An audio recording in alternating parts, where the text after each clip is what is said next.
বিষ্ণু ঈসা ইসলামের কাছে এক সাহাবী এসে বলল, ইয়া রাসূলুল্লাহ আ'তিনি শাইআন, আপনি আমাকে কিছু দান করেন, আমার কিছুই নাই। বিষ্ণু বললেন, তোমার কিছু নাই? সাহাবী বললেন, ইয়া রাসূলুল্লাহ ঘরে আমার শুধু দুইটি জিনিস আছে। কয়টা? চিল্লায় বলেন কয়টা? এক হচ্ছে একটা জামা, দুই হচ্ছে পানি খাওয়ার একটা জগ। বিষ্ণু বললেন, এই দুইটাই নিয়ে আস। বিশ্বনবীর কথা শুনে ওই সাহাবী ঘর থেকে জামা নিয়ে আসলেন, পানি খাওয়ার জগ নিয়ে আসলেন। বিশ্বনবী সাল্লাল্লাহু আলাইহি ওয়াসাল্লাম ওনার মোবারক হাত দিয়ে এক হাতে জামা ধরে আরেক হাতে পানির জগটা ধরে সাহাবীদের দিকে উদ্দেশ্য করে বললেন, মাইয়াশতারি হাদাইন, এই দুইটা জিনিস কেনার মতো কে কে আছে দেখি? কয়েকজন হাত তুললো। বিশ্বনবী বললেন, কত দিয়ে কিনবা? এক সাহাবী বলে, ইন্নী আশতারিহিমা বিদিরহাম, ও নবী যদিও এগুলো আমার দরকার নাই, কিন্তু আপনি যেহেতু নিলামে ডাক তুলেছেন, ইয়া রাসূলুল্লাহ ইয়া হাবিবাল্লাহ, আপনার সম্মানে আমি 1 দিরহাম দিয়ে দুইটা জিনিস কিনে নেব। 1 দিরহাম, একটা জামা, একটা পানি খাওয়ার জগ, দাম কত? 1 দিরহাম। বিশ্বনবী বললেন, না না, 1 দিরহাম তো অনেক কম হয়ে যায়, মাইয়াজিদু আলা যালিক, এর চেয়ে বেশি দামে কে কিনবা? আরেক সাহাবী হাত তুলে বলতে লাগলি, ইয়া রাসূলুল্লাহ ইয়া হাবিবাল্লাহ ওয়া ইন্নী আশতারিহিমা বিদিরহামাইন, আমি এই জামাটার পানি খাওয়ার জগটা 1 দিরহাম নয় 2 দিরহামের বিনিময়ে কিনতে চাই। বিষ্ণু ঈসা ইসলাম ওই সাহাবাকে দিয়ে দিলেন। দিয়ে 2 দিরহাম নিয়ে যে লোকটা ভিক্ষা করতে এসেছিল তার হাতে 2 দিরহাম দিয়ে বললেন, যাও 1 দিরহাম দিয়ে ঘরে খাবার কিনে দিয়ে আসো, আরেক দিরহাম দিয়ে একটা কুঠার কিনে নিয়ে আসো। শুনতেছেন? কি কিনে নিয়ে আসো? কুঠার দিয়ে কি করে? গাছ কাটে। ওই সাহাবী কুঠার কিনে নিয়ে আসার পরে বিশ্বনবী নিজ হাতে কুঠারের মধ্যে একটা কাঠের হাতল লাগাই দিলেন। আল্লাহু আকবার! হাতল ছাড়া কুঠার ইউজ করা যাবে? বিশ্বনবী নিজ হাতে ওই কুঠারের ভেতরে একটা হাতল লাগাই দিলেন আর বললেন, লা উরিদু আন আরাকা 15 আইয়াম, এই কুঠার নিয়ে জঙ্গলে যাও, গায়ে অনেক শক্তি আছে, কাঠ কাটো, এই কাঠ কেটে বাজারে বিক্রি করো, সামনের 15 দিন যেন আমি আমার চোখের সামনে তোমার না দেখি। বিশ্বনবীর পরামর্শ অনুযায়ী কুঠার নিয়ে ওই সাহাবী জঙ্গলে চলে গেলেন। কাঠ কেটে বাজারে বিক্রি করতে করতে 15 দিন পরে 10 দিরহাম নিয়ে বিশ্বনবীর দরবারে হাজির হয়ে গেলেন। 10 দিরহাম নিয়ে বিশ্বনবীর কাছে হাজির হয়ে গেলেন। সাহাবী এসে বলল, ইয়া রাসূলুল্লাহ এখন আর আমার ভিক্ষা করা লাগে না, আমার গায়ে অনেক শক্তি আল্লাহ দিয়েছে, আই এম ভেরি এনার্জেটিক, আপনার দেয়া বরকতের কুঠার দিয়ে আমি কাঠ কেটে কেটে স্বাবলম্বী হতে শুরু করেছি। সুবহানাল্লাহ পড়েন। আমি এখন 10 দিরহামের মালিক। বিশ্বনবী বললেন, লা আইয়াহতাতিবা আহাদুকুম হুজমাতান আলা যাহরিহি খায়রুম মিন আইয়াসআলা শাইআন ফায়ু'তিয়াহু আও ইয়ামনাহু, যাদের গায়ে শক্তি আছে তারা ভিক্ষা না করে কাঠ কেটে পিঠে সেই বোঝা নিয়ে বাজারে বিক্রি করা অনেক ভালো, কারণ কারো কাছে যদি তুমি হাত পাতো সে দিতেও পারে নাও দিতে পারে, আর কষ্ট করলে কষ্ট কোনোদিন বৃথা যায় না। চিল্লায় বলেন ঠিক কিনা? বিষ্ণু ঈসা ইসলামের অনুপ্রেরণায় এই সাহাবা অল্প কিছুদিনের ব্যবধানে স্বাবলম্বী হয়ে গেলেন। What is the moral of the story? বিশ্বনবীর এই প্রফেটিক স্টোরি থেকে আমাদের কি শিক্ষা? লেসন নাম্বার 1, বিশ্বনবী চাইলেই ওই 2 দিরহাম দিয়ে বলতে পারতো, যাও খাবার দাবার কিনে ফ্যামিলিতে দিয়ে আসো। সে ওই 2 দিরহাম নিয়ে খাবার দাবার কিনে ফ্যামিলিকে খাইয়ে রাত্রে আবার ভিক্ষায় নামতো। কথা কন, রাত্রে কি করতো? ভিক্ষায় নামতো। বিষ্ণু ঈসা ইসলাম তাকে কাজ করে খাওয়ার জন্য উৎসাহ দিলেন। পাশাপাশি বিষ্ণু ঈসা ইসলাম পার্মানেন্ট সলিউশন দিলেন। এজন্য পার্মানেন্ট সলিউশনের ব্যবস্থা করতে হবে। অনেকে আমরা যাকাত দেই, যাকাতের শাড়ি দেই, যাকাতের লুঙ্গি দেই, আছে না নাই? লক্ষ্মীপুরে এরকম দেয় নাকি? কি দেয়? হ্যাঁ, গাড়ি গাড়ি দেয়, শাড়ি না। যাকাতের শাড়ি, যাকাতের লুঙ্গি বলতে কোনো কথা ইসলামে নাই। এগুলো খুব কম দামি শাড়ি, যাদেরকে এগুলো দেয়া হয় তাদেরকে অপমান করা হয়, ঠিক কিনা? আল্লাহ বলেছেন, ওয়ালাকাদ কাররামনা বানি আদম, I have dignified the status of the sons of Adam, আমি আদমের সব সন্তানদেরকে সম্মানিত করেছি। সুবহানাল্লাহ পড়েন। আপনাদের চেয়ে সম্মানিত কেউ আছে? মানুষের চেয়ে সম্মানিত গোটা বিশ্বে আর কোনো মাখলুকাত আছে নাই। এজন্য যাকাতের শাড়ি দেয়া যাবে না, যাকাতের লুঙ্গি দেয়া যাবে না। যাকাতের শাড়ি আপনারা দেখছেন, এটারে একবার ধোয়ার পরে দ্বিতীয়বার পরা যায় না। মশারি কি পাতলা, এর চেয়েও পাতলা। এই জন্য জাকাতের শাড়ি, জাকাতের লুঙ্গি বলতে ইসলামে কোনো পরিভাষা নাই। আপনাকে স্বাবলম্বী করে দেওয়ার চেষ্টা করতে হবে। যারা লক্ষ্মীপুর জেলায় বিজনেস ম্যাগনেট আছেন, তারা একসাথে হয়ে একটা স্ট্রং জাকাত ম্যানেজমেন্ট প্ল্যাটফর্ম করতে পারেন, যেখান থেকে আপনারা বিভিন্ন থানায়, বিভিন্ন গ্রামে বাছাই করে করে কিছু ভাইদেরকে জাকাত দিতে পারেন স্বাবলম্বী করার উদ্দেশ্যে। যেই ফ্যামিলিকে আছে, কি নাম এটার, পল্লী উন্নয়ন ক্লাব, মাশাআল্লাহ, জাকাত ফান্ড দিয়ে বিদেশে লোক পাঠায়। এর চেয়ে সুন্দর পদ্ধতিতে জাকাত বিতরণ আর হতে পারে? যেই লোকটাকে, যেই ছেলেটাকে বিদেশে পাঠানো হয়েছে, ওই ফ্যামিলিটা আর কোনোদিন জাকাতের শাড়ি নেওয়ার জন্য লাইনে দাঁড়াবে? যেই ছেলেটাকে ওনারা অস্ট্রেলিয়ান গাভী কিনে দিছে, দুধ বিক্রি করে যেই ফ্যামিলিটা স্বাবলম্বী হতে শুরু করেছে, তারা আর কোনোদিন জাকাতের লাইনে যেয়ে দাঁড়াবে না। এজন্য জাকাত দিতে হবে স্বাবলম্বী করার জন্য। ইসলাম আমাদেরকে এটাই শিখিয়েছে, কাজ করে খেতে হবে। কাজে লজ্জা নেই, লজ্জা হচ্ছে অলসতায়। লজ্জা কিসে? আজকের আলোচনা থেকে এটা মুখস্থ করে নিতে হবে, কাজে লজ্জা নেই। লক্ষ্মীপুরের ইয়াংস্টারেরা শ্রমে লজ্জা নেই, পরিশ্রমে লজ্জা নেই, লজ্জা অলসতায়। লজ্জা কিসে? আরো জোরে। নবীরা কি এমনি এমনি বসে বসে খাইছে? কঠিন পরিস্থিতিতেও নবীরা পরিশ্রম করে উপার্জন করা লেগেছে, ঠিক কিনা? সাইয়েদনা মারিয়াম আলাইহিস সালাম, যার নামে আল্লাহ তাআলা কোরআনে একটা সূরা দিলেন, উনি পৃথিবীতে এমন একজন মহিয়সী নারী, যেই নারীর গর্ভে, যেই নারীর পেটের ভেতরে স্বামীর স্পর্শ ছাড়া সন্তান দিয়েছে কে? সাইয়েদনা ঈসা আলাইহিস সালাম পেটে আসলেন। মারিয়াম আলাইহিস সালাম লজ্জা পেলেন, হায় হায়, কেমন করে এলাকাবাসীদের কাছে আমি আমার মুখ দেখাবো? বিয়ে করি নাই, স্বামী নাই, বিয়ে হয় নাই, স্বামী নাই, কিন্তু পেটে সন্তান চলে এসেছে। হায় হায়, এলাকায় কেমনে মুখ দেখাবো? লজ্জায় পড়ে মারিয়াম আলাইহিস সালাম এলাকা থেকে চলে গেলেন। কি অবাক করে কাণ্ড! বাচ্চা ভূমিষ্ঠ হওয়ার জন্য, বড় হওয়ার জন্য 6 মাস 7 মাস লাগে নাই, পেটে বাচ্চা আসার সাথে সাথে বাচ্চাটারে বড় করে দিয়েছে কে? সাইয়েদাতুনা মারিয়াম আলাইহিস সালাম এবার বসে পড়লেন, বুঝতে আরম্ভ করলেন প্রেগন্যান্সির পেইন উঠেছে। হঠাৎ করে পেট থেকে বাচ্চা ভূমিষ্ঠ হয়ে যাওয়ার পরে উনি কাঁপতে আরম্ভ করলেন। ক্ষুধার চোটে খাবার কিছু নাই, সামনে ঝর্ণা, উপরে একটা খেজুর গাছ। সাইয়েদনা ঈসা আলাইহিস সালামকে কোলে নিয়ে মারিয়াম আলাইহিস সালাম মনে মনে ভাবে, হায় রে, কেউ যদি একটু খেজুর পেড়ে দিত, এই ক্ষুধার মুহূর্তে আমি খেজুর খেয়ে পেটের ক্ষুধা নিবারণ করতাম। রব্বুল আলামিন মারিয়ামকে উদ্দেশ্য করে আয়াত নাজিল করে দিলেন, ওয়া হুজ্জি ইলাইকি বিজিযিন নাখলাতি তুসাকিত আলাইকি রতবান জানিয়া। কোরআন সাক্ষী, হুজ্জি ইলাইকি বিজিযিন নাখলা, এর মানে হচ্ছে মারিয়াম, কেউ পেড়ে দিবে না, একটু কষ্ট করে হাতটা উঁচু করে খেজুরের ডালা ধরে ঝাঁকুনি মারো, টসটসে কাঁচা পাকা খেজুর নিচের দিকে পড়বে, তারপর তুমি তুলে খাবে। সুবহানাল্লাহ পড়েন। আল্লাহ চাইলে অটোমেটিক্যালি কারামাত হিসেবে খেজুরগুলো নিচে ফেলতে পারতেন না? কথা কোন? খেজুরগুলো অটোমেটিক্যালি নিচের দিকে পড়ছে? পড়ে নাই। আল্লাহ শিক্ষা দিয়েছে, যেই পরিস্থিতিতে থাকো না কেন, তোমাকে শ্রম ব্যয় করে, কষ্ট করে তোমার উপার্জন করতে হবে, রিজিকের বন্দোবস্ত করতে হবে। চিল্লায় বলেন ঠিক কিনা?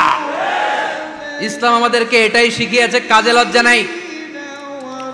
আবার বিশ্বনবী বললেন, ইন খামাতিস সাআ ওয়া ফি ইয়াদি আহাদিকুম ফাসিলাতুন, তোমাদের কারো হাতে যদি একটা চারা বীজ থাকে, সে যদি দেখে কিয়ামত হতে শুরু করেছে, ফাইন ইসতাতাআ আন ইয়াগরিসাহা ক্বাবলা আন তাকুমাস সাআ ফালইয়াগরিসহা, কারো হাতে একটা চারা বীজ নিয়ত করেছে, চারা বীজটা রোপণ করবে, ইন দ্য মিন টাইম দেখলো কিয়ামত হতে শুরু করেছে, বিশ্বনবী বললেন, যদি তোমার সুযোগ থাকে কিয়ামত হওয়ার আগে চারা বীজটা রোপণ করে দাও।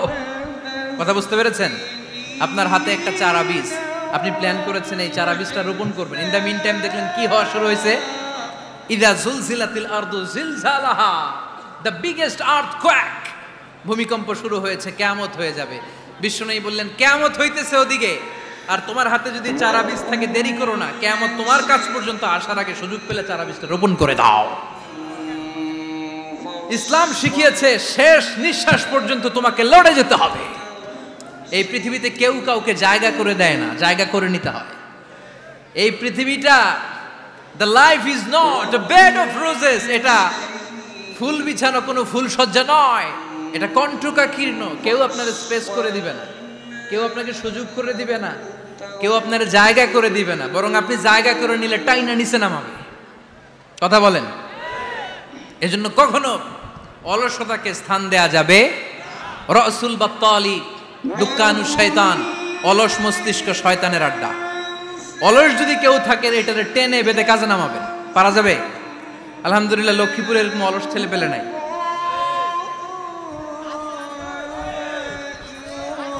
আছে? আমরা আজকে অলসতাকে নো বলে যাবো এই মাহফিল থেকে। অলসতাকে আমরা কি বলবো? আওয়াজ করে বলতে হবে। অলসতাকে কি বলবো আমরা? মুমিনের জীবনে কোনো অলসতা নাই। অলস হয় মুনাফিকরা। অলস হয় কারা? চিল্লায় বলতে হবে। মুমিনরা অলস হয়? অলস হয় কারা? এজন্য কোরআনে আল্লাহ একথাও বলে দিলেন, ওয়াইদা কামু ইলাস সালাতি কামু কুসালা ইউরাউনান নাসা ওয়ালা ইয়াযকুরুনাল্লাহা ইল্লা কালিলা। সুবহানাল্লাহ পড়েন। মুনাফিকরা যখন মানুষকে দেখানোর জন্য নামাজে যায়, ওই নামাজে তাদের ইখলাস নাই, ওই নামাজের ভেতরে তাদের কোনো খুশু খুদু নাই, ওই নামাজের ভেতরে আছে শুধু অলসতা। ওই নামাজে কি আছে? কিন্তু আমরা যখন নামাজে যাই আমাদের অলসতা আছে? আমরা নামাজ পড়লে আমাদের হৃদয়টারে সজীব করে দেয় কে? আমরা উযু করলে আমাদের মনটাকে চাঙ্গা করে দেয় কে? আমরা মসজিদে ঢুকলে হৃদয়টাকে প্রাণবন্ত করে দেয় কে? মুমিন তো নামাজে গেলে চাঙ্গা হয়, মুমিন উযু করলে চাঙ্গা হয়। বিষ্ণু ঈসা ইসলাম বললেন, ইয়াকিদু শাইতানু আলা কাফিয়াতি রাসি আহাদিকুম ইদা নাম। খেয়াল করে শুনবেন লক্ষ্মীপুরের ভাইয়েরা, চমৎকার একটা হাদিস। আমরা যখন ঘুমোতে যাই, শয়তান আমাদের প্রত্যেকের মাথার পিছনে 3টা অলসতার গিট মারে। কয়টা? আওয়াজ করে বলেন। 3টা অলসতার গিট মারে। ইয়াকিদু শাইতানু আলা কাফিয়াতি রাসি আহাদিকুম সালাসা উকাব। 3টা গিট মারে যখন আমরা ঘুমোতে যাই। অলসতার 3টা গিট মেরে আমাদের কানের সামনে এসে ফিসফিস করে মন্ত্র পড়তে থাকে, আলাইসা লাইলুন তাওয়িলুন ফারকুদ, আলাইসা লাইলুন তাওয়িলুন ফারকুদ। বিশাল লম্বা রাত, ঘুমাও। অনেক সময় আছে, ঘুমাও। রাত 5টা বেজে যাচ্ছে, তাহাজ্জুদের সময় শেষ হয়ে যাচ্ছে, তখনও শয়তান বলে রাত অনেক লম্বা, ঘুমাও। ফজরের সময় পার হয়ে যাচ্ছে, সূর্য উঠে যাচ্ছে, শয়তান বলে আলাইসা লাইলুন তাওয়িলুন ফারকুদ, এখনো অনেক সময় আছে, লম্বা লম্বা লম্বা চৌড়া রাত পড়ে আছে, তুমি ঘুমাও। বিশ্বনবী বললেন, ফাইনিস্তাইকাযা ওয়া যাকারাল্লাহ ইনহাল্লাত উকদা। আমার উম্মতের কেউ যখন ঘুম থেকে জেগে ঘুম থেকে ওঠার দোয়া পড়া শুরু করে দেয়, অলসতার প্রথম গিটটা সাথে সাথে খুলে দেয় কে? আপনি ঘুম থেকে উঠেই যখন ঘুম থেকে ওঠার দোয়া পড়বেন, আপনার অলসতার প্রথম গিট খুলে দেয় কে? ঘুম থেকে ওঠার দোয়াটা কি? আলহামদুলিল্লাহিল্লাযী আহইয়ানা বা'দামা আমাতানা ওয়া ইলাইহিন নুশুর। প্রশংসা সে আল্লাহ, যে আল্লাহ আমাদেরকে লম্বা একটা ঘুম শেষে, মৃত্যু শেষে আমাদেরকে ঘুম থেকে উঠালেন। এই দোয়াটা পড়ার সাথে সাথে শয়তান যে 3টা গিট মারছে, ওই 3টার একটা খুলে দেয় কে? Fine তাওয়াদ্দা in হাল্লাত উকদা। ঘুম থেকে জেগে ঘুমের দোয়া পড়ার পরে যখন কেউ ওযু করে ফেলে, অলসতার দ্বিতীয় গিটটাও খুলে দেয় কে? ওযু করার পরে ফাইন সাল্লাত ইন হাল্লাত উকদা, নামাজের মুসল্লায় দাঁড়িয়ে যখন নামাজ শুরু করে দেয়, অলসতার 3 নাম্বার গিটটাও খুলে দেয় কে? 3টা গিট যখন খুলে দেয়, বিষ্ণু ঈসা ইসলাম বললেন, ফাআসবাহা নাশীতাল কলব। নাশীত, তখন মুমিন বান্দা সজীব হয়ে ওঠে, প্রাণবন্ত হয়ে ওঠে, উচ্ছ্বসিত হয়ে ওঠে। ওয়া ইল্লা খাবিসান নাফসি কাসলান। আর যদি ঘুমিয়ে থাকে, 3টা গিট তার মাথার পেছনে শয়তানের অলসতার লেগে থাকে, তাহলে তার দিনটা শুরু হয় অলসতা দিয়ে, আর সে হয় অলসতার রাজা। চিল্লা এখন ঠিক কিনা? এজন্য আমরা কি অলস হতে চাই না কর্মঠ হতে চাই? কোন নবীরা কি অলস ছিলেন? পৃথিবীতে কোন নবী অলস ছিলেন? সব নবী কর্মঠ ছিলেন। বিষ্ণু ঈসা ইসলাম বললেন, মা বাআসাল্লাহু নাবিয়্যান ইল্লা রাআল গানাম, এই পৃথিবীতে এমন কোন নবী নাই যেই নবী বকরি চড়ায় নাই। কি চড়ায় নাই? বকরিরে আপনারা লক্ষ্মীপুরের ভাষায় কি বলেন? কি বলেন? ছাগল। তো পৃথিবীতে এমন কোন নবী নাই যেই নবী কি চড়ায় নাই? ছাগল চড়ায় নাই। সাহাবারা বললেন, ইয়া রাসূলুল্লাহ আনতা কাযালিক, আপনিও ছাগল চড়াইছেন? বিশ্বনবী সাল্লাল্লাহু আলাইহি ওয়াসাল্লাম বললেন, না, আমিও ছাগল চড়িয়েছি। ওয়া ইন্নী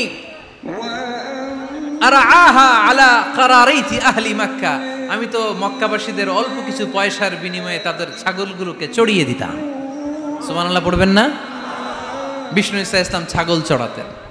ছাগল চড়ানো সহজ কাজ না কঠিন কাজ? কেন কঠিন এটা? হ্যাঁ, টেরা খুঁটি মারে। হ্যাঁ, তো ছাগল যারা পালে তারা জানে ছাগল পালা কত কষ্ট। ওরে ডানে টান দিলেও কই যায়, রশি ধরে বায়ে টান দিলে কই যায়, সামনে টানলে কই যায়, পিছনে টানলে কই যায়। সারা সপ্তাহ আপনি সময় পান না এটারে গোসল করাবেন। ভাবলেন আজকে জুমার দিন আমিও গোসল করি, এটারও গোসল করাই। এটারে আপনি পুকুর ঘাটে নিবেন, টান দিছেন, ওর বাপের কিরা ও 1 ইঞ্চিও সামনে যাবে না। ঠিক কি না? এই টেরা প্রাণী আল্লাহর কি মহিমা। আল্লাহ তাআলা পৃথিবীর সবচেয়ে শ্রেষ্ঠতম মানুষদেরকে ছাগল চড়িয়ে ছেড়েছেন। ঠিক কি না? মা বাআসাল্লাহু নাবিয়্যান ইল্লা রাআল গানাম, এই পৃথিবীতে এমন কোন নবী ছিল না যে নবীরা ছাগল চড়ায় নাই। আল্লাহ বুঝাতে চাইলেন ছাগল চড়ানো অনেক কষ্টের কাজ, অনেক ধৈর্যের প্রয়োজন। এখন নবীরা তোমরা ছাগল চড়াও, কিছুদিন পর ছাগলের চেয়েও টেরা জাতি মানুষ চড়াইতে হবে। মানুষের মধ্যেও টেরা আছে না নাই? ভালো বললে ভালোটা বুঝে না, ডানে যেতে গেলে বায়ে যায়, বায়ে যেতে বললে ডাইনে যায়, এরকম আছে না নাই? সম্মানিত ভাইয়েরা, সমস্ত আম্বিয়া আলাইহিমুস সালাম ওনারা কর্মঠ ছিলেন। সাইয়েদনা আদম আলাইহিস সালাম নিজ হাতে চারা গাছ রোপণ করে চাষাবাদের কাজ করেছেন। সুবহানাল্লাহ পড়েন।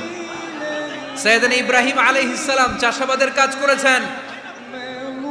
সাইয়েদনা দাউদ আলাইহিস সালাম নিজ হাতে যুদ্ধের জন্য যে পোশাক পরতে হয়, যেটা পরলে গায়ের মধ্যে ছুরি মারলেও ঢুকে না, ওই শিরস্ত্রাণ বানিয়েছেন, নিজ হাতে তলোয়ার বানিয়েছেন। সুবহানাল্লাহ পড়েন।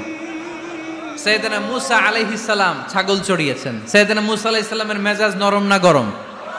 নবীদের মধ্যে সবচেয়ে বেশি মেজাজওয়ালা নবী ছিলেন মূসা আলাইহিস সালাম। উনিও 8 থেকে 10 বছর সাইয়েদনা শুআয়ব আলাইহিস সালামের এরিয়াতে ছাগল চড়িয়েছেন। চিল্লায় বলেন সুবহানাল্লাহ। এজন্য নবীরা যেহেতু কাজ করেছেন, কর্মঠ ছিলেন, আমরাও কর্মঠ হব। ঠিক কি না? সাহাবারাও কর্মঠ ছিলেন, বিশ্বনবীর সাহাবারাও ব্যবসা করতেন। সাইয়েদনা আবু বকরের বিশাল ব্যবসা প্রতিষ্ঠান ছিল। সুবহানাল্লাহ পড়েন। আপনারা হজ উমরা করেছেন কে কে দেখি?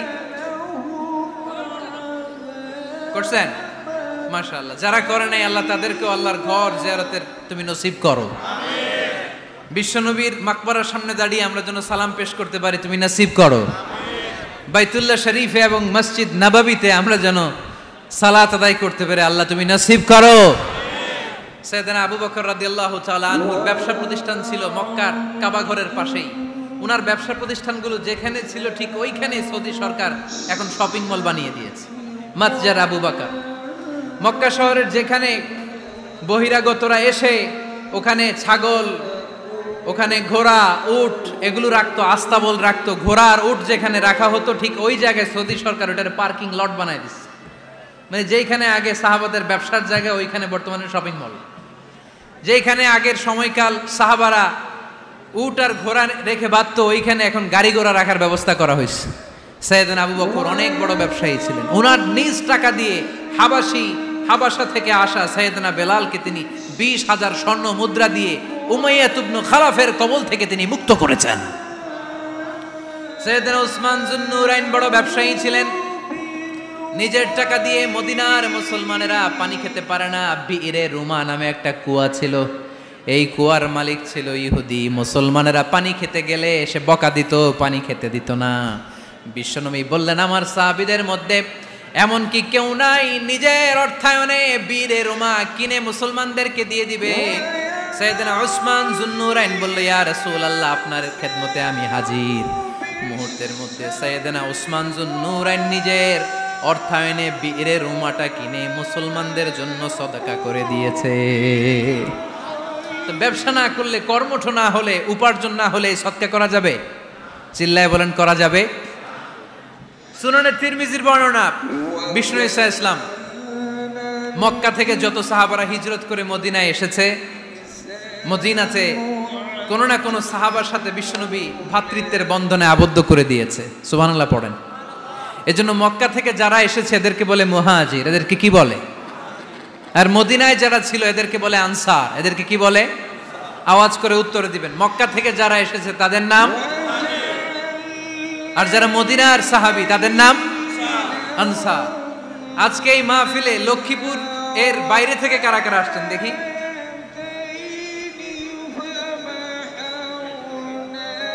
মাশাআল্লাহ মাশাআল্লাহ, অনেক আসছে।